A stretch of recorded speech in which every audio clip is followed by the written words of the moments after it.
গত 17 বছরের ফ্যাসিস্ট আওয়ামী লীগের ক্ষমতায় থাকার ভিত্তিটা ছিল মানুষের ভালোবাসা না, ভোট না, বরং ভীতি।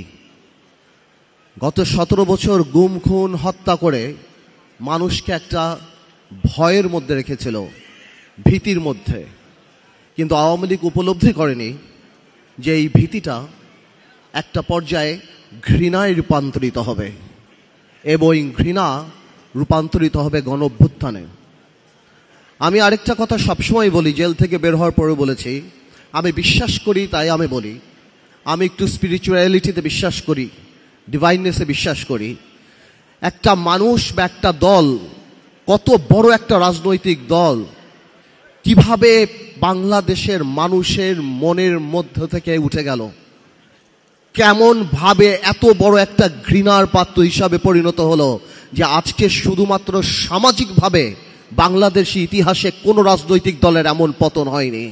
তার মানে কি পরিমাণ অপরাধ না করে থাকলে, কি পরিমাণ আমানত খেয়ানত না করে থাকলে একটা রাজনৈতিক দল যার এত বর্ণাঢ্য ইতিহাস ছিল সে মানুষের মন থেকে যে উঠে গিয়েছে। এমনকি এরশাদ সাহেবেরও পতনের পর 2 দিনের মাথায় আমাদের মনে আছে, আমরা ছোট ছিলাম, মিজান চৌধুরীকে আমি দেখেছিলাম সেই সময় পার্টি অফিস করে দল করতে। আজকে 10 মাস আওয়ামী লীগ একটা মুরগির খোপ পায় নাই যেখানে বের হয়ে বলবে যে আমরা আওয়ামী লীগ। এইটা কোনো রাজনীতি না, এইটা আন্দোলন, এটা আল্লাহ নারাজ হয়ে যায়। আল্লাহ যখন নারাজ হয়ে যায় তখন নাকি জিব্রাইল আলাইহিস সালামকে বলে দেয়, এবং জিব্রাইল আলাইহিস সালাম সকল কায়নাতে মানুষকে বলে দেয় যে আল্লাহ এর প্রতি ঘৃণা এনে দাও। নাহলে আমি আসলেই চিন্তা করি এই থেকে আমাদের শিক্ষা নিতে হবে। কি শিক্ষা নিতে হবে? আগামীতে যদি আল্লাহ তাআলা আমাদেরকে দায়িত্ব দেয়, যাদেরকে এই দায়িত্ব দেবে, আমাদের আওয়ামী লীগের এই বইটা হাতের সামনে রাখতে হবে, যাতে আমরা জীবনে যাই করি আওয়ামী লীগের মতো মানুষের হৃদয় থেকে উঠে না যায়। আওয়ামী লীগ একটা example that how a political party can become a criminal enterprise in a country. একটা রাজনৈতিক দল একটা ক্রিমিনাল এন্টারপ্রাইজে কিভাবে, এবং দেখেন আল্লাহর কি মোহর মারা, ক্ষমা চাওয়া তো দূরের কথা। আজকেও আওয়ামী লীগের শীর্ষ পর্যায়ে একজন নেতার কথা শুনলাম, এই জুলাইয়ের অভ্যুত্থানকে তারা নাম দিয়েছে দাঙ্গা। তারা দাঙ্গা বলে আখ্যায়িত করেছে।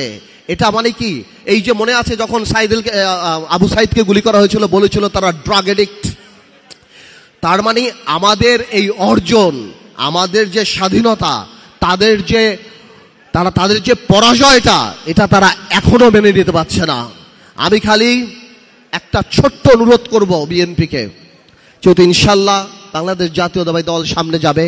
গত 9 মাসে আমি বিএনপির মধ্যে সাংঘাতিক ইনক্লুসিভিটি দেখেছি, মেন্টালিটি দেখেছি, সবাইকে নিয়ে কাজ করার, এটাকে আমি অত্যন্ত সাধুবাদ জানাই। কিন্তু আমি একটা অনুরোধ করব, সব কিছু জাতি গঠন প্রক্রিয়া এক হবে না, তাহলে তো ডেমোক্রেসি থাকে না। হয়তো অনেক জায়গাতেই অনেক কিছু থাকবে, অনেক কিছু একমত হবে না, কিন্তু আমাদের সবার একটা জায়গায় এক থাকতে হবে। কারণ সেটা হলো কি, আওয়ামী লীগ যাতে আর রাজনীতিতে না আসতে পারে। কেন থাকতে হবে আমি সেটাও বলি। আমি জানি এই কথাটা হয়তো অনেকের ডেমোক্রেটিক লাগবে না, কারণ বাংলাদেশের 4 থেকে 5 কোটি মা মনে করে আওয়ামী লীগ আসলে তাদের সন্তানদেরকে মেরে ফেলা হবে। যারা ওই মিছিলে নেমেছিল তারা বিশ্বাস করে যে ভিডিও দেখে বের করে করে কারা মিছিলে গিয়েছে তাদের বের করে খুন করা হবে।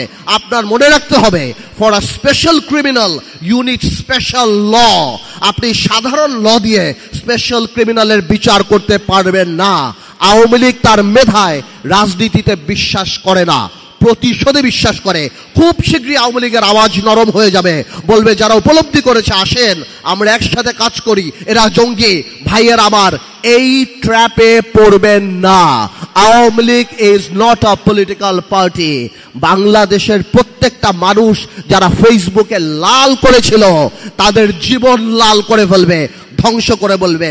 এই একটা জায়গায় খালি আমরা থাকি, আওয়ামী লীগের ব্যাপারে পুরা জাতি আমাদের একসাথে থাকতে হবে।